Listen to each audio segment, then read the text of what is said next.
दोस्तों नमस्कार। परीक्षा खबरी में स्वागत है आपका। 23 मई 2021 की महत्वपूर्ण खबरों को देखेंगे। चिपको आंदोलन के नेता सुंदरलाल बहुगुणा जी का निधन हो गया। तो 21 मई 2021 को प्रसिद्ध पर्यावरणविद और चिपको आंदोलन के नेता सुंदरलाल बहुगुणा का निधन हो गया।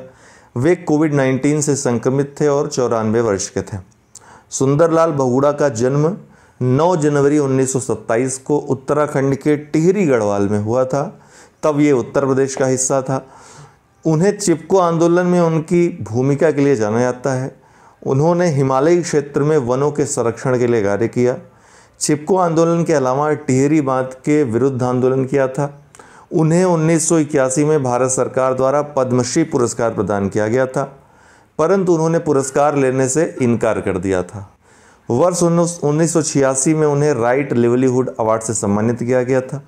1986 में उन्हें जमुना लाल बजाज अवार्ड और 2009 में उन्हें पद्म विभूषण पुरस्कार से सम्मानित किया गया था। एक और पुरस्कार है भारत रत्न, वो अवश्य इनको दे दिया जाना चाहिए। उस पुरस्कार का भी सम्मान बढ़ेगा। ऐसे ये व्यक्तित्व थे, ठीक है। लेकिन ये ध्यान रखिएगा कौन कौन से पुरस्कार मिले, क्योंकि व्यक्तित्व में ये प्रश्न स्टेटमेंट में पूछा जा सकता है। चिपको आंदोलन की बात करें तो इसका भारत में वनों के संरक्षण के लिए शुरू हुआ था। चिपको जैसे कि नाम से स्पष्ट है, लोग इसमें एक सांकेतिक रूप से अपने प्यारे वृक्षों से चिपक करके इस आंदोलन का समर्थन कर रहे थे। इसकी शुरुआत 1973 में उत्तराखंड से हुई थी। इस आंदोलन का उद्देश्य वनों को नष्ट होने से बचाना था।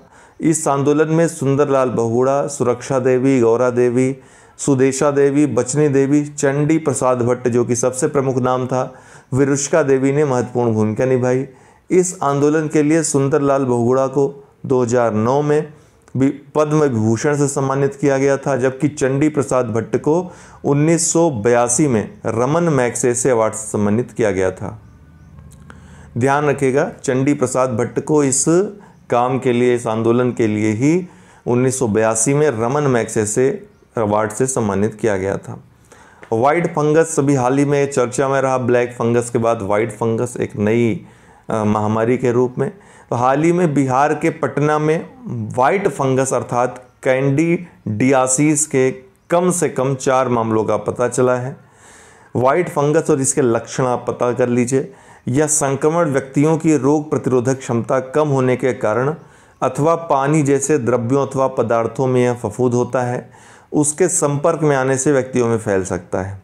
वाइट फंगस के मरीजों में कोविड जैसे लक्षण दिखाई देते हैं, लेकिन इनका टेस्ट निगेटिव आता है। ध्यान रखिएगा, इस संक्रमण की पहचान सीटी स्कैन या एक्सरे के माध्यम से की जा सकती है।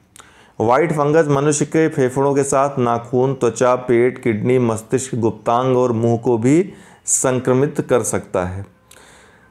भारत में किया जाएगा फीफा अंडर 17 महिला विश्व कप का आयोजन 2021 में किया जाना था, लेकिन अब इस वर्ष तो संभव नहीं है कोविड के वजह से। अब 2022 में ये होगा।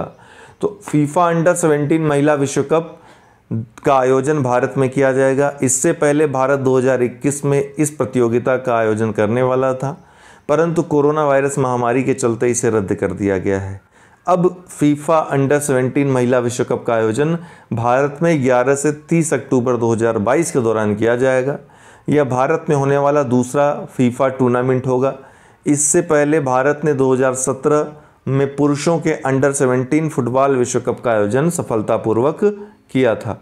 यास चक्रवात, इस सप्ताह अब एक और चक्रवात आने वाला है जो इसके पहले वाला था ताउते, वो अरब सागर के तट से टकराया था, पश्चिमी तट जो भारत का है। यास चक्रवात जो है ये पूर्वी तट से टकराएगा। इस सप्ताह बंगाल की खाड़ी में यास चक्रवात आएगा। यह चक्रवात उड़ीसा और पश्चिम बंगाल के हिस्से को प्रभावित करेगा। उत्तर प्रदेश ने म्यूकर माइकोसिस या ब्लैक फंगस को महामारी घोषित किया। इसके पहले राजस्थान और हरियाणा ने, पहले राजस्थान ने फिर हरियाणा ने ब्लैक फंगस को महामारी घोषित किया था। अब उत्तर प्रदेश ने इसको महामारी घोषित कर दिया है, ठीक है।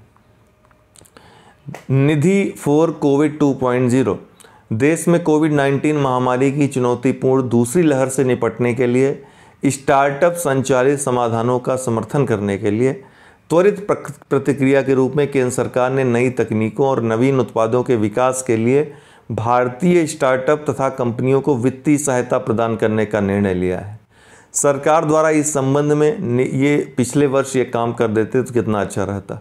सरकार द्वारा इस संबंध में निधि 4 कोविड 2.0 पहल की शुरुआत की गई है, जिसका उद्देश्य कोविड-19 से उत्पन्न चुनौतियों से निपटने के लिए योग्य भारत पंजीकृत स्टार्टअप और ऑक्सीजन नवाचार, पोर्टेबल समाधान, प्रासंगिक चिकित्सा सहायक उपकरण, नैदानिक सूचना विज्ञान या किसी अन्य समाधान के प्रमुख क्षेत्रों में महत्वपूर्ण समाधान पेश करने वाली कंपनियों का वित्त पोषण करना है।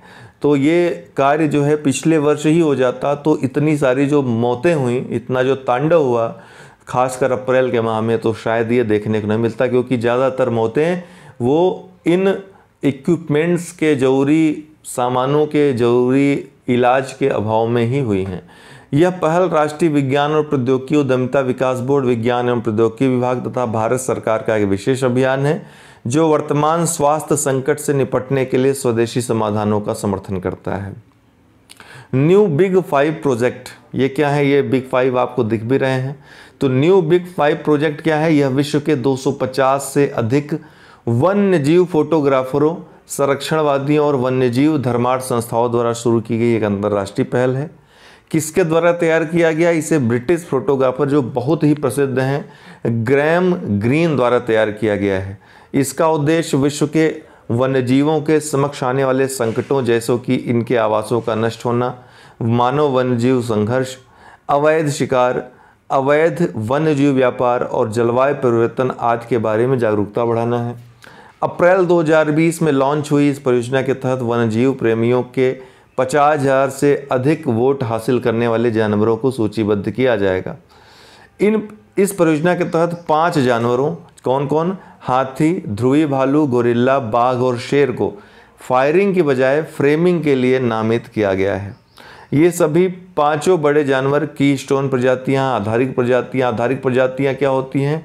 ये वो प्रजातियां जो होती हैं जो पारिस्थितिकी तंत्रों और अन्य जीव जंतुओं के लिए आधार का काम करती हैं। अर्थात अगर ये न रहें तो भले इनकी संख्या कम रहे, भले इनका जैवभार कम रहे, लेकिन इनकी भूमिका केंद्रीय होती है किसी पारिस्थितिकी तंत्र के लिए। अगर ये न रहें तो उस पारिस्थितिकी तंत्र का या कई जीवों का उसमें अस्तित्व संकट में आ जाएगा। ठीक है, तो ये सभी 5 बड़े जानवर कीस्टोन प्रजातियां हैं जो अपने आवासों, जैव विविधता वाले पारिस्थितिकी तंत्रों और मनुष्यों सहित अन्य प्रजातियों के अस्तित्व के लिए प्राकृतिक संतुलन के लिए आवश्यक हैं।